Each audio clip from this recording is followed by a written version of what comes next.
Welcome back to In the Club with Frank Film Club. We've just spent such a lovely time speaking about the film CODA, and now we are so delighted to have Troy Kotsur join us on the In the Club so we can learn more about the process.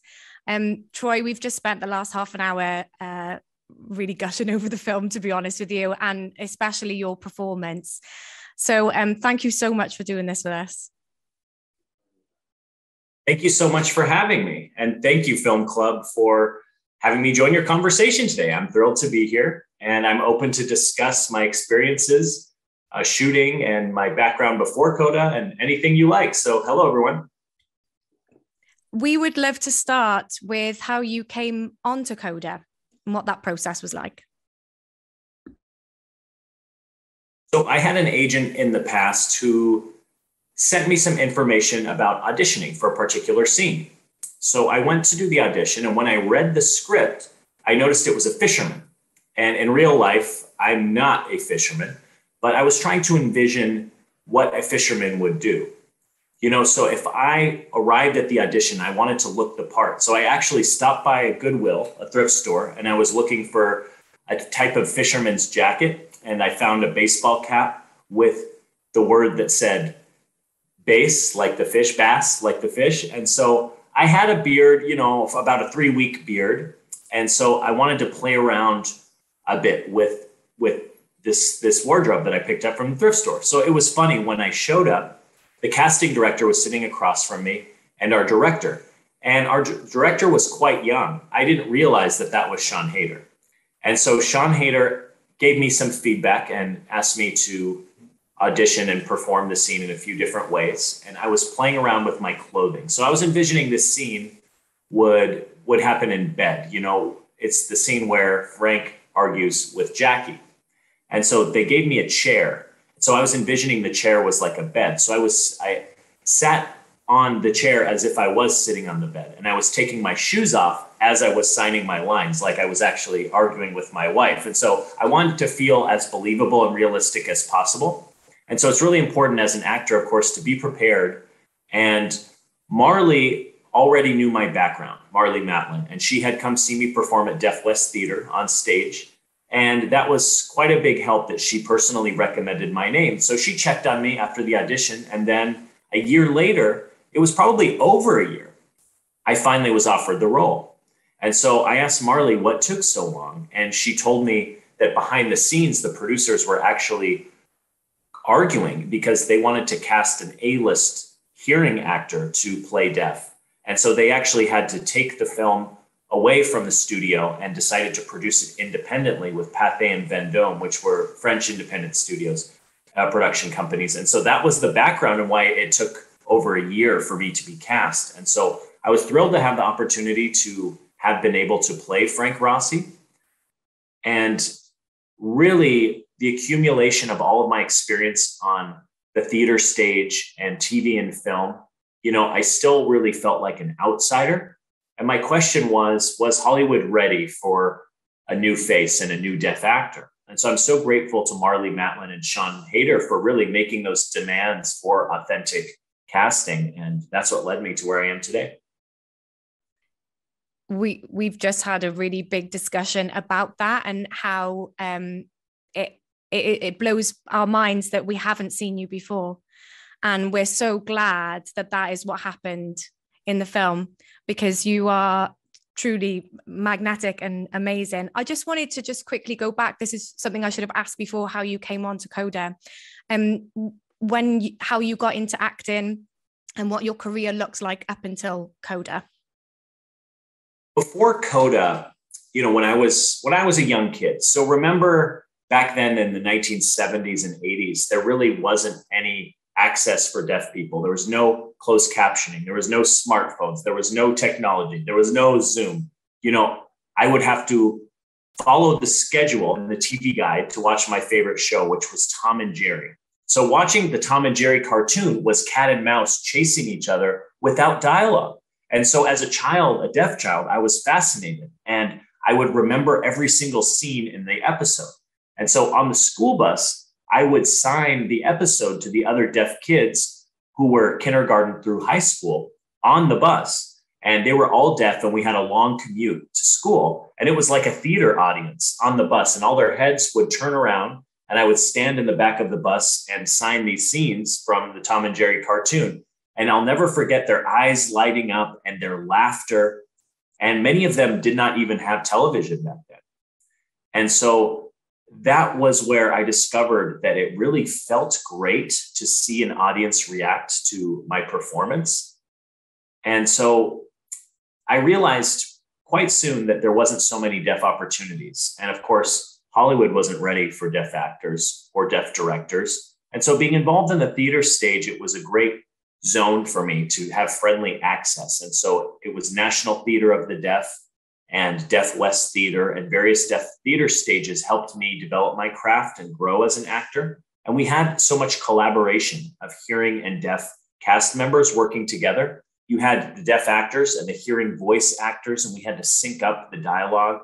And I worked with so many talented people, and the accumulation of all those experiences really helped me in the TV and film world as well. And really, you just needed to establish a system that would be effective to be successful for a deaf actor to work in. And my goal was really to direct, but there was such an obsessive tendency to sound.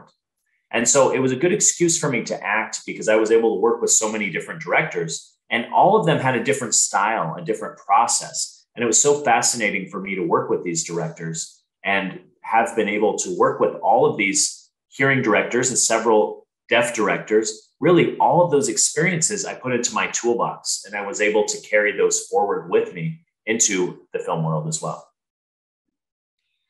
And given your experience working within the industry, like, how did you contribute to the set? How did you create like an environment which was like accessible for everyone? That's an interesting question. So I can describe two different processes. So on the theater stage, you would tend to have 1 week of rehearsal before everyone is on set for rehearsal. So you add an extra week to focus on the sign language and the translation of English to American Sign Language. And so we would try and sync up, because sometimes the signs are shorter or longer than the spoken dialogue. So it was very important for us to really start and end at the same time. And we had many years of experience at doing that. And I could see so much fear in the beginning with hearing actors not being sure how to work with deaf actors. Then some of them learn sign or even become interpreters later on. And so moving on to TV and film set, early on, you meet the actors and you work on the sign language translation before the first day of the shoot. It really depends on the character. Like Amelia Jones in CODA, for example, did not know sign language. So she had learned sign for almost a year leading up to CODA, and had someone named Anselmo de Souza, who is Canadian, teaching her American Sign Language for almost a year before rehearsal. And so when we went to Boston, there was two other ASL masters who were deaf, Anne Tomasetti and Alexandra Wales. And they, being deaf, they were able to work with Amelia Jones on set, as well as with us deaf actors, because it's a deaf eye behind the camera watching the monitor to make sure the signs are clear and accurate.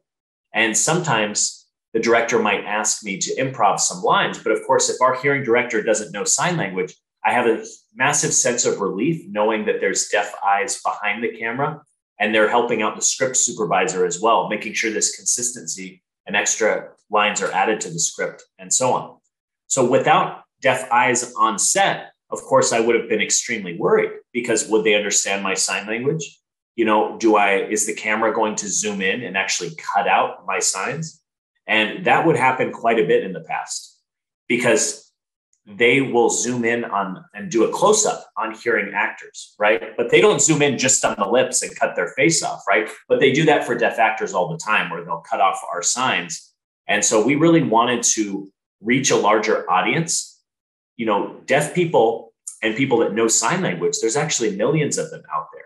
And so it was really important that we had that authenticity and that accuracy. And really the editing was beautiful in CODA, because during post-production, we also had a deaf eye there with the editors, making sure that the best takes were used and you weren't cutting in the middle of ASL dialogue.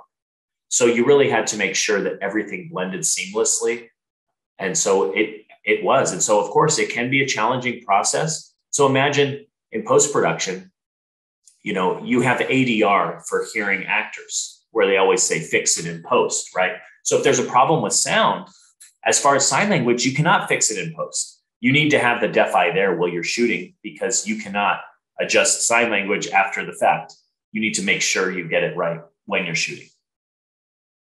And with improvisation, I imagine quite often they want to have two cameras on the interaction so as they can cut between it and match up the same thing. And you wouldn't be able to cut between different hand movements, because you'd be saying two completely different things in the same shot. Exactly. That's such a great point. So before we'd continue, so I would ask our director how many shots she planned to set up. And so it could be dangerous with multiple angles because it may not fit the editing. So if you're just doing one wide shot, of course, I'd have much more freedom to improv in that way. And that scene in the doctor's office in CODA with Frank, Jackie, and Ruby, I was able to just improvise quite a bit because we just had one wide shot. And so it's very important to be prepared before you arrive on set, because I've had experiences in the past, and I can expand on that. Deanne Bray, who is my wife, and she was the starring role in a show called Sue Thomas, FBI. And that was on the PAX network in the US and on another network over there in Europe. And so for 3 years, she was the star of that show. And so every day I was able to go on set and actually watch how all the departments work together. And my wife, who is deaf, she had an interpreter with her.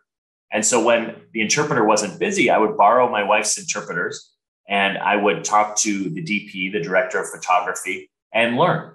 And another day, I might have a chat with the stunt director, and I'd pull her interpreter and ask them how they work through their processes and so on. And so I learned so much visiting the set of Sue Thomas FBI. It was like a free masterclass for me. And so that really helped me understand how to work on set before I worked in TV and film. And so I would ask how many shots they had planned, because in TV, you typically move very quickly over the course of a week. And in film, of course, you might have a shoot for 1 or 2 months.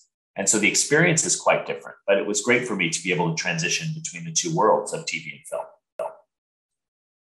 That is so good that you got to get that understanding, but like, as well as like alongside your acting, because I think that's so important to understand all different aspects so that it can all happen in harmony.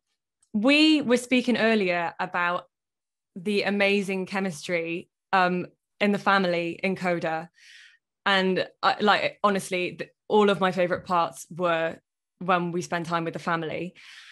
And we wondered if you had spent much time rehearsing as a family before, or if you knew the actors before, or how did you make that chemistry happen? Daniel Durant, who plays Leo in the film, and Marlee Matlin, and I've known Marlee and Daniel for quite a while because the deaf community is quite small. And so both of them being serious actors, we had the fortune of working together in the past. And I was involved at Deaf West Theater, and Marlee would never miss a show ever since I started performing there in 1994. So Marlee would be there opening night at all of our shows, and we get a chance to chat afterwards. And so we bumped into each other from time to time. And I directed her in a film called No Ordinary Hero, The Super Deafy. And that's actually on Amazon Prime now, if anyone wants to stream it. So Marlee was in 3 scenes and I directed her. And so we had a relationship there, and we had that feeling of a mutual trust that we both knew what we were doing. And Daniel Durant and I worked together at the Fountain Theater in LA, as well as Deaf West Theater, in a production called Cyrano. And that was the first time I met Daniel, which I think was 2015.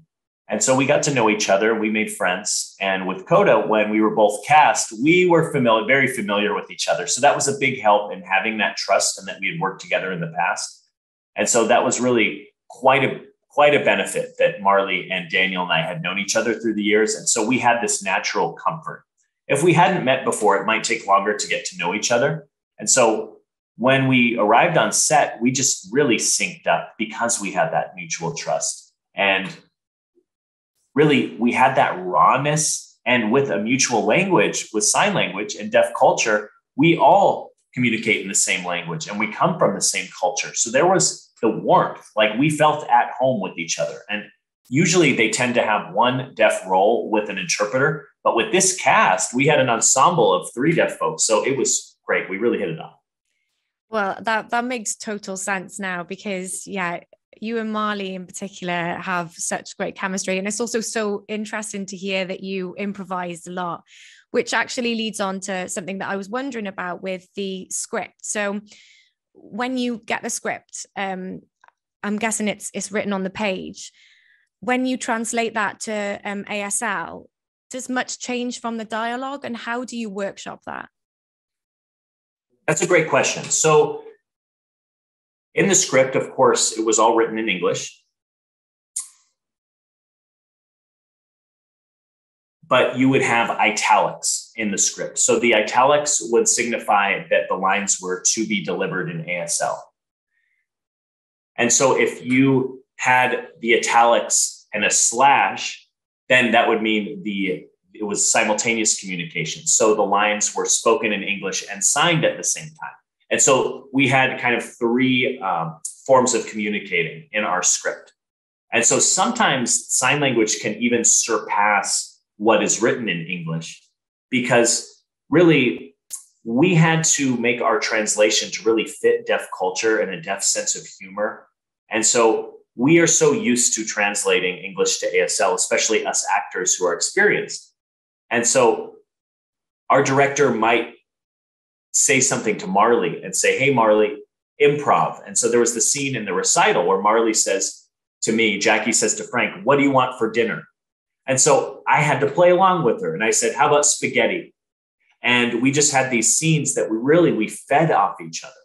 And so then they added the English to the script. So then in that case, the ASL was translated into English and then given to the script supervisor, put into the script. And so that's how it worked. And that's how we made it work seamlessly to really make sure that it would work. Because at Deaf West Theater, we had so many scripts come in, and all the scripts, of course, are written in English language. So we did Shakespeare, and so Shakespeare, of course, you had to be translated to American Sign Language and vice versa in some cases. And so we just have to work together with both of the languages to make it seamless. I was just really interested in that Troy has a CODA daughter, and that you could really see how much he connected with Ruby, with Amelia in this story, and it felt like a lived experience. And I was just wondering if there was anything that wasn't in CODA, which is a really like integral or interesting or important part of having a CODA child. To be honest with you,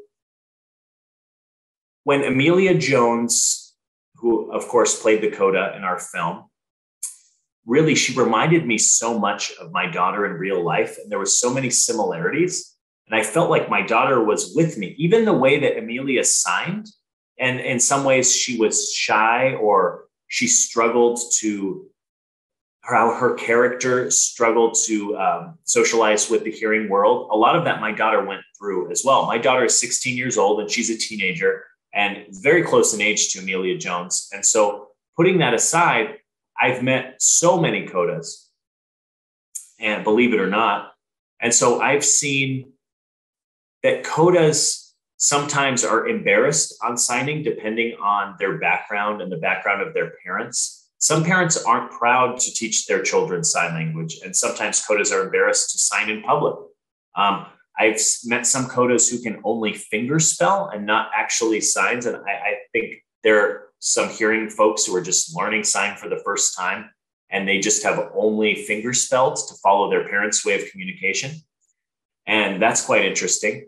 And so some of them are not used to signing and finger spelling. So I was shocked to meet CODAs like that. Sometimes CODAs are so fluent in sign language that I think they are deaf themselves. And I find out they're hearing and they're CODAs. They just are have been so involved in the deaf community. It really depends on the individual. So about 3 weeks ago, I met a producer and we were discussing a particular script. And this producer might have been about 75 years old. And so we brought my interpreter along, and he had to admit that at the end of the meeting, he said, I'm a CODA. And I was shocked. And I said, how come you don't know sign? And he said, well, back in the old days, in the 30s and 40s, we were so embarrassed about signing in public. We had to hide it. And his parents refused to sign to them because back then they didn't really understand or accept deaf culture. So my point is that the individual CODA experience is so diverse. And so Amelia Jones, who played Ruby in our film, really, I believe, was a great mix of a lot of actual individual CODA stories that we used in our film. And so really, you can't really discuss it until you have the experience yourself, but you can also hear these stories from actual CODAs. And so I see what my daughter's going through now as a teenager, and there's so many different experiences and so many stories. Well, I guess we have a production company and we love to make films. And we're always looking at ways that we can be more inclusive and just more diverse with the people that we cast on screen, but also just inclusive on our sets.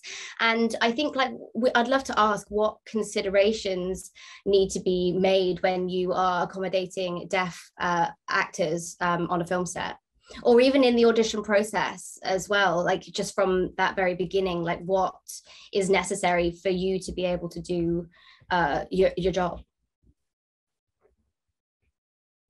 Just in general, from my personal experience, when I've arrived at an audition, I would check with my agent and see if they provided an interpreter and make sure that they're reminded to have an interpreter. And so if they're not able to find an interpreter, I'm happy to help. Sometimes I bring along my personal interpreter. Of course, interpreters have to be paid for their time, but sometimes it can be awkward if the producers just see any interpreter, they think, oh, we can just cast the interpreter instead of the deaf person.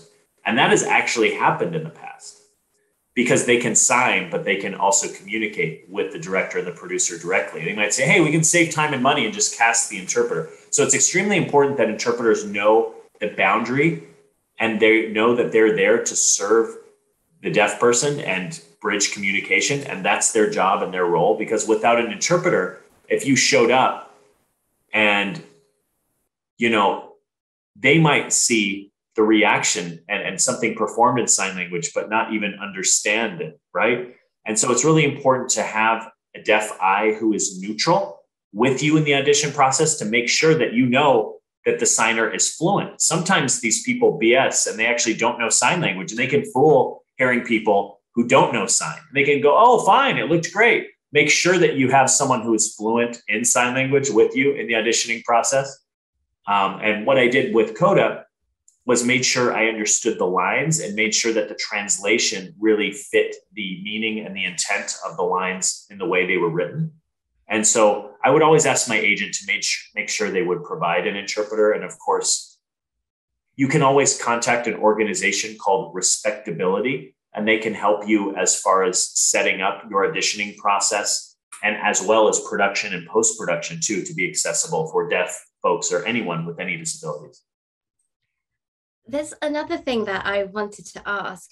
And when you're receiving notes on set from Sian, from a director, how would you often change the dialogue that you're saying or the signs that you're doing? Or is it also like the emotion and the intent behind your actions?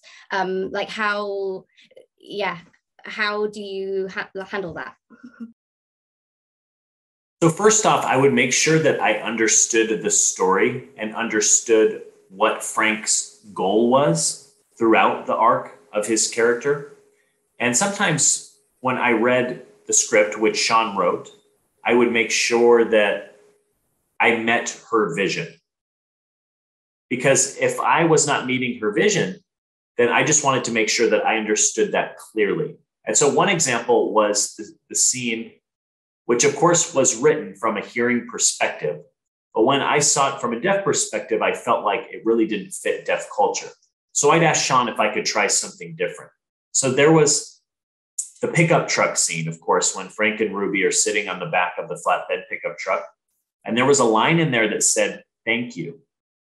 And so really out there, so many people know the sign for thank you. You know, like I go to Starbucks and they might sign "thank you." It's just such a regular, everyday, typical sign. So I wanted to behave in a way that would indicate that thanks. And so I kissed Frank Rossi in that scene. I kissed Ruby on her forehead. And so I felt like that was the connection. And that was the moment that the line "thank you" didn't really fit the scene. And so I wanted to really put in what would fit deaf culture and would have the similar intention of what was written in the script. So of course I would ask Sean what her vision was, because I don't want to waste time. It can cost a lot of money to do even more takes. And we were a small budget independent film. So really beforehand, we would discuss her vision. And so we did 2 takes on that pickup truck scene, and that was it. And so I'm so happy that we captured the power of that scene. It's so good to hear that there was that space for that kind of collaboration, because it's needed. And yeah, well, in all stories, really. Congratulations on the Oscar win, actually on all of the many, many wins that you've had.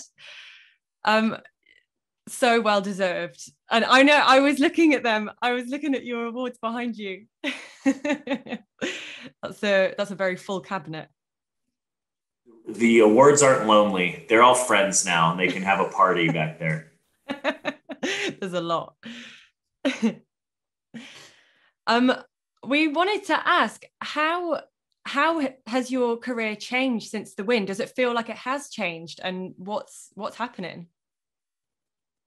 Well, a lot has changed. I've received so many scripts, and really I have my team, and we have several agencies we're considering collaborating with.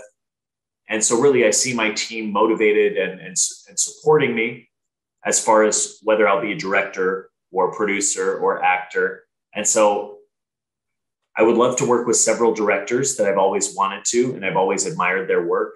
And so I'm very excited about the whole thing. There's some scripts where really they envisioned having a hearing actor, but now they want to actually make it into a deaf actor. And so we're discussing how we can make these adjustments. And so I'm quite excited. So I am seeing quite a bit of change.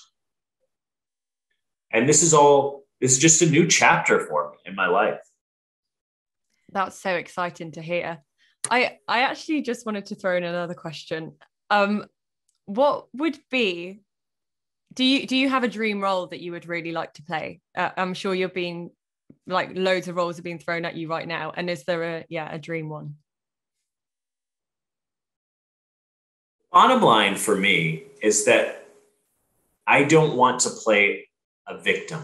You know, typically the deaf role has traditionally been a victim or someone to have sympathy for.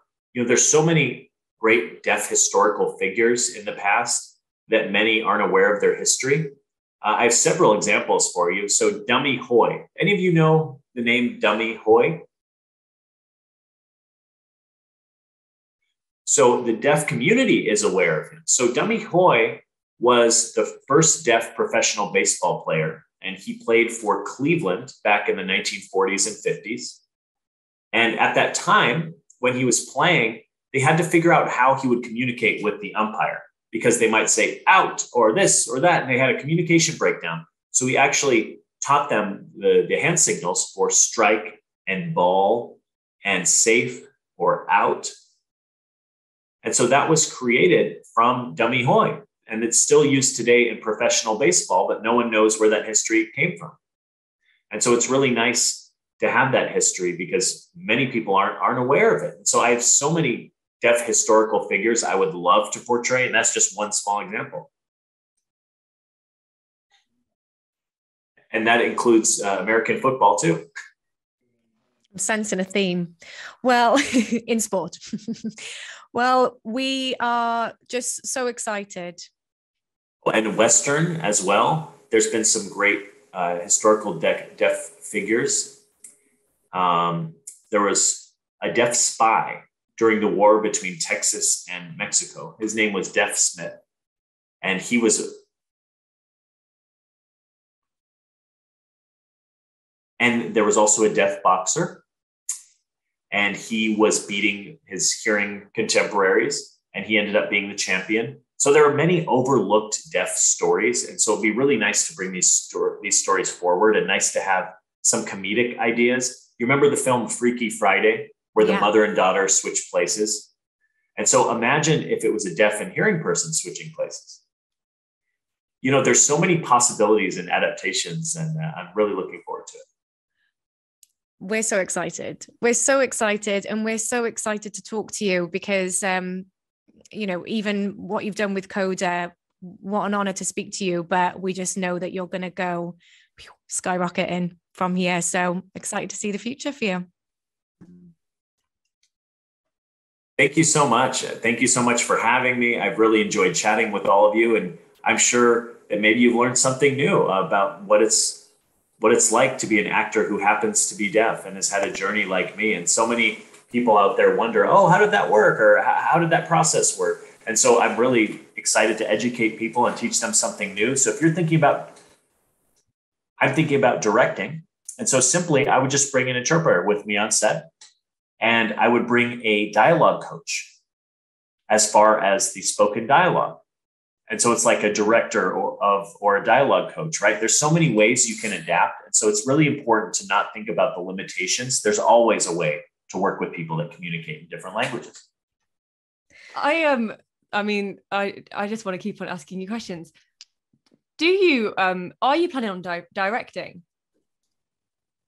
Yes, I am. I'm just waiting for the right time.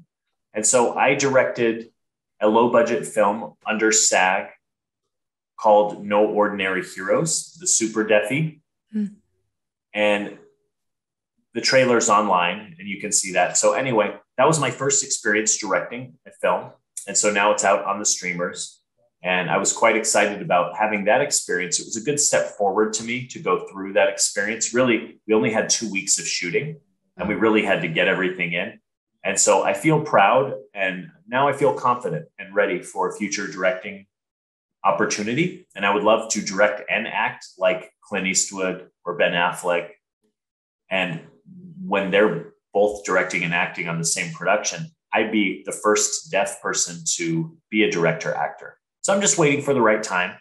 And so I need to slow down and have the process. I still have a bit more to learn about directing, of course, and I'm going to work on more sets and really work with more directors and really feel comfortable and ready and confident to direct my next project. That is so exciting. I can't wait to see what you do. Mm-hmm. Yeah, we have learned so much, and also our community have as well. And so we're really grateful for you to take the time. And yeah, we just are, you know, we're massive fans of your work, and we're looking forward to seeing what you do next. Thank you so much. And thank you for having me in your film club. It's been really fun, and stay safe out there.